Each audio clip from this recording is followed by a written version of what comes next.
One of the most overlooked aspects of downsizing and moving is the emotional effect it has on people. For most people, especially 55 and older that have lived, brought up their children in a home, they've been there for a long time, it's more than just brick and mortar. You've got memories there. So when you go to sell this house, it's gonna stir up emotions that you will never have. You're gonna cry, you're gonna laugh. The emotions will be up and down.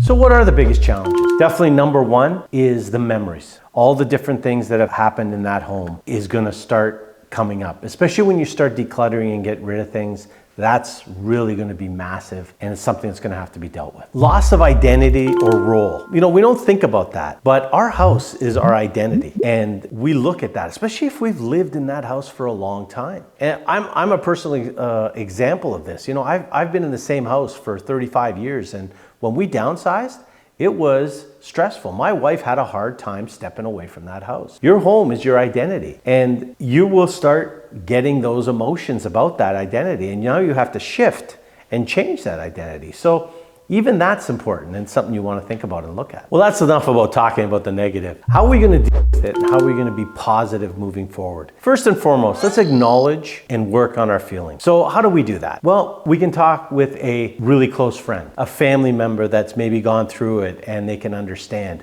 What's really important, start focusing on the why. Think about that new sport that you want to try, or that area you want to move to. Maybe you want to play more golf, whatever it might be. Think about that and get excited about that. The why really can motivate you and get you to that next level a lot easier and make you a real positive attitude. And very important, take your time.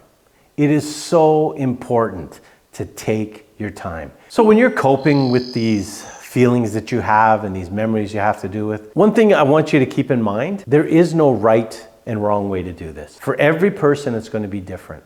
Thanks for joining me in this video. I know it was a little deep, and we did talk about some things that really got our emotions going, but I really think this is really important to go over, and there's so much more you can do, but this will kind of give you a little bit of a base on what you need to do to control those emotions that you have inside and make this a much more comfortable situation than it is. So in the next video, what we're going to do is we're going to go back to basics. We're going to talk about some practical things that you need to do when you're downsizing.